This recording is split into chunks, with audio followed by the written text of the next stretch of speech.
Hello, welcome to White Birch Tarot. This reading is for Wednesday, November 22nd. The sun is moving into Sagittarius. I'm actually doing this late Tuesday night, early Wednesday morning, so we'll say tomorrow, Wednesday, the sun moves into Sagittarius. Mercury is already there. Mars moves in, I think, on Friday into Sagittarius.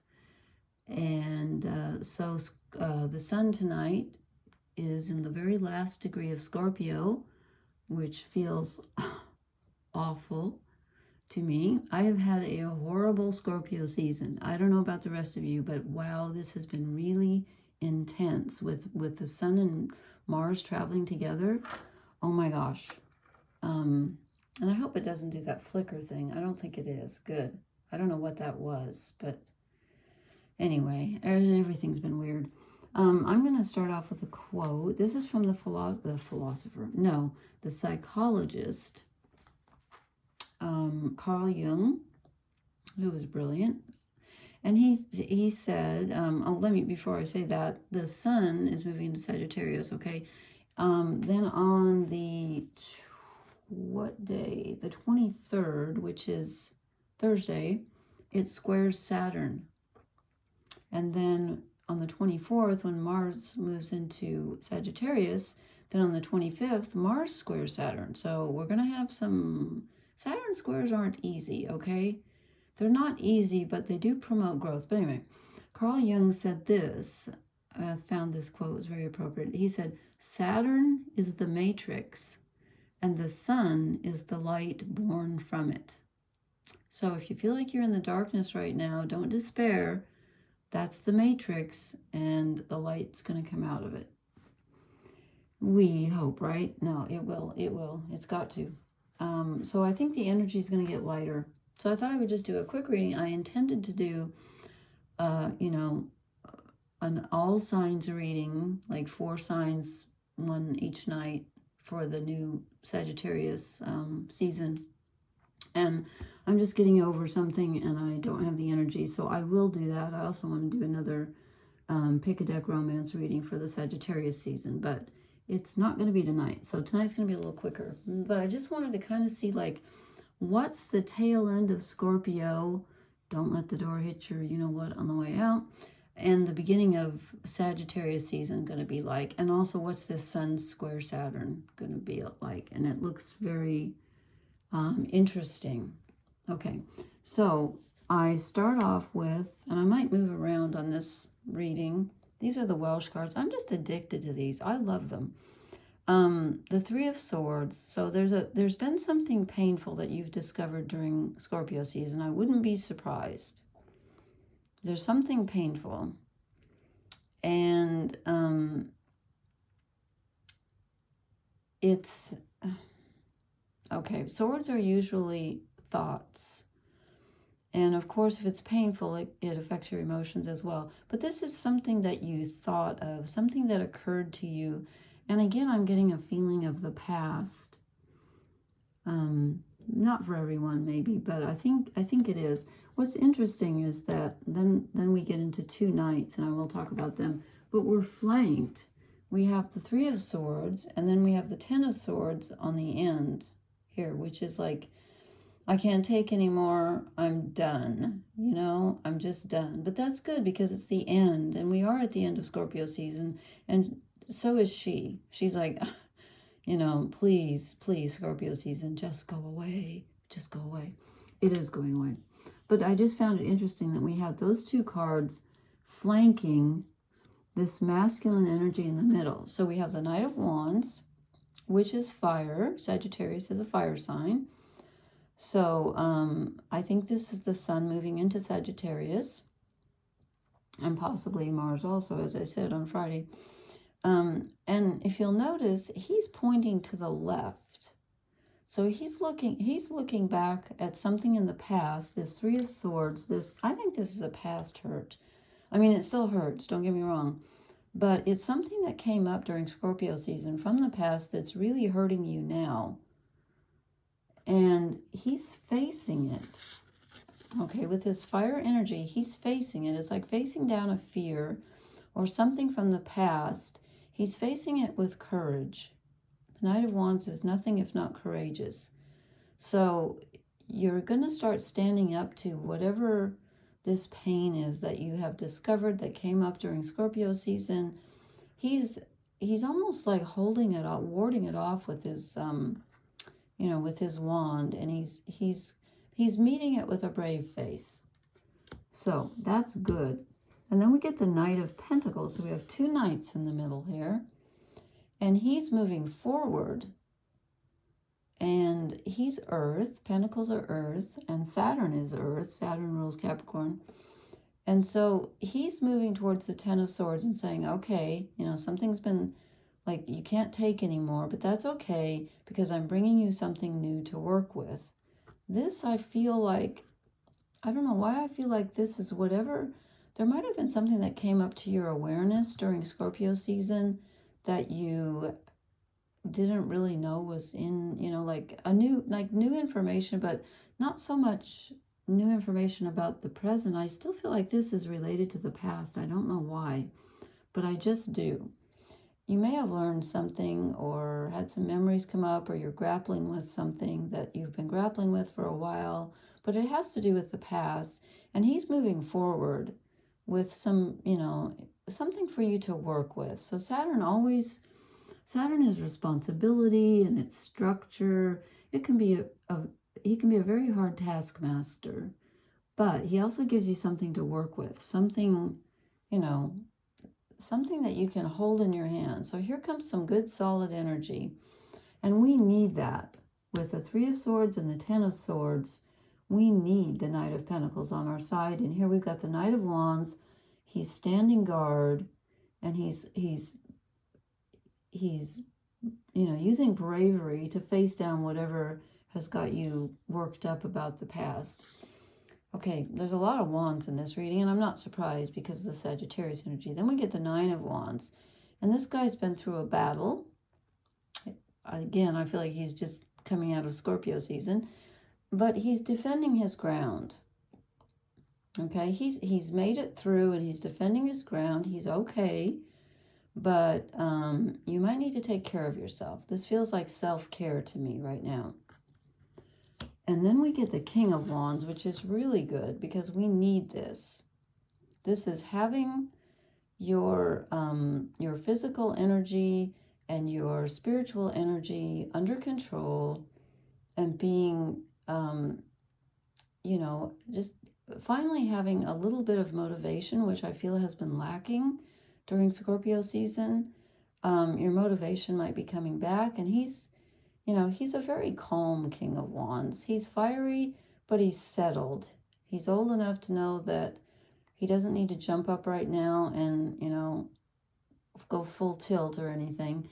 The Knight of Wands is a little more, on the move. This guy's pretty much knows what he's doing, but he's also standing up to what's happening in the physical and the spiritual. And he's saying, I've got this. I can do this.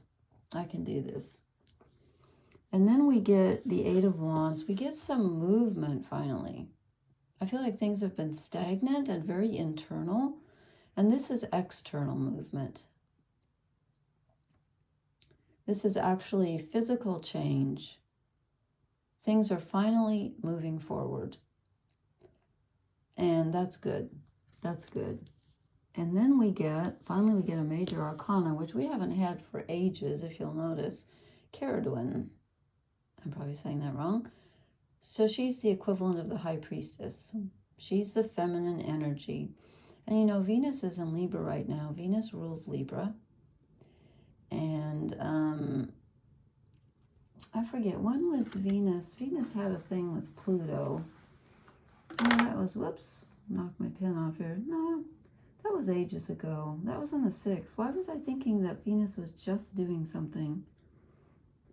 Oh, well, I'm sorry. I haven't been feeling well. I haven't been keeping up. But I think this is Venus in Libra in her power. And this is feminine energy coming in. It's also the moon. She's got the moon on her head. And to me, the High Priestess is always more the moon, even though, a lot of decks say that the why am I being so inarticulate? The Chariot is sometimes called the moon, and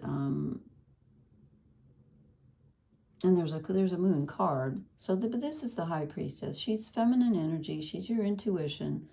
So even though, you know, Sagittarius rules higher thinking. And people don't realize, I don't think, how far-seeing Sagittarian energy is. And people who have a lot of Sagittarian energy in their charts, they are very open. And they're very, they can be very psychic. I know Scorpio is too, because they're like the detective and they rule the subconscious. But Sagittarius aims for the future, and Sagittarius can see things from above that other signs can't see. So I think you're going to have a good insight here on what to do next with this energy that's moving forward, finally. I think you probably learned a lot in Scorpio season, and it may not have felt good. But now you get a chance to take what you've learned and move it forward and use it. Use it in a physical way and use it in an earthly way. And that's good. And again, good intuition with Sagittarius. And then, whoops, sorry. I always apologize to inanimate objects when I bump into them. It's my little turtle. Then we get the overall energy card is the Queen of Pentacles. So here's more feminine energy. And this is solid energy, but it's also the energy of being patient. So even though we have a lot of planets, we've got Mercury in Sag right now. The Sun moves in tomorrow. Mars moves in on Friday. We got a lot of fire energy, and that's usually pretty much get up and go. This season, it's not going to be quite as fast as you think. Yes, there's movement with the Eight of Wands and the Knight of Wands, but it's more like gathering your momentum. It's not time to actually take it out into the world yet. It's just beginning, because we were really knocked. We really got a good knocking with that Sun and Mars in Scorpio together, opposite Uranus, that I wouldn't be surprised if a lot of us had some realizations that may have been painful from the past. And, you know, so I just don't think things are going to move along really quickly. Let me draw a couple of oracle cards and see. And again, I apologize. I will do the sign-by-sign reading for Sag, and I will do the, I'm going to do a pick a deck love reading, but I can't do it tonight. Okay, this is interesting. Yin. This is feminine energy, and that's interesting because Sagittarius is a masculine sign. It's a yang sign. Okay. Being receptive. Well, the Priestess is all about being receptive. Okay, this one wants to come out really bad. Oh. Okay, I love this card. Time to go. Time to go. And if you notice, she's running off into the fog, but I don't know if you can see that or not, but there is a doorway at the end of the pier. So it's time to move on from this sad energy. And again, with the Ten of Swords, we are moving on. We are leaving we're just done. We're like, okay, this isn't working. I'm done with this. And even though these are swords, which is usually mental energy, I kind of feel like since it was in Scorpio season, there's a lot of emotion that came with this, especially with the Yin card, the feminine energy. We've been very receptive during Scorpio season. And now it's time to move on from that and move into Wand energy and Pentacle energy, earth and fire. Okay, let me draw one. Where am I? I'm just going to draw, I always say one, and then these always come out in threes. I don't know why. These cards are strange. See? No, we're not doing four. I'm just going to take the top one. This is my animal spirit cards. Okay. Dear Spirit, bring a gentle touch. Yes, after what we've been through, yes. Oh my goodness. Yeah. I'd have to say yes on that. Okay, this makes sense too with Sagittarius. Sandpiper spirit, be playful. Sagittarians love to play. All the fire signs do. Not that everybody doesn't, but especially the fire signs love to play. So, you know what? Be playful. Yes, it was a difficult Scorpio season. I wouldn't be surprised if everyone watching is relieved that the I can't even talk. That the energy is going to change, and it is changing, and we are at the end of a cycle. And I, for one, am really glad that Scorpio season is over. And again, we've got this nice Queen of Pentacles to steady us here, and the Knight of Pentacles. So if you felt kind of like you were, being buffeted by the waves of the subconscious from Scorpio, the water sign, and the moon is still in Pisces tonight, but I think it moves into Aries tomorrow. Yay! You will have something to support you. If you don't feel like you do right now, you will. You will, because we got some nice pentacle energy. Okay, so things are moving like I thought they would. We got lots of wand energy coming in. We got 4 out of 8 fire. Good. 2 pentacles. Good. Can't beat that. So anyway, I promise in the next few nights I will do the sign by sign reading, and then when I get more energy I will do the romance readings, which appear to be very popular, and why wouldn't they be? Who doesn't love romance? Okay, thank you so much for listening. Please hit the like, share, and subscribe buttons. I will post more often, and again, I'm going to, apparently I don't know how to add, or I think I did add in the description, but I don't know if you can see it or not, but I'll put the email address if anybody's interested in private readings. I guess I'll have to add that every time, I'm not sure. But anyway, please hit I already said that. Thank you for listening. I'm sorry I'm so goofy tonight. Blessings, everyone. Good night.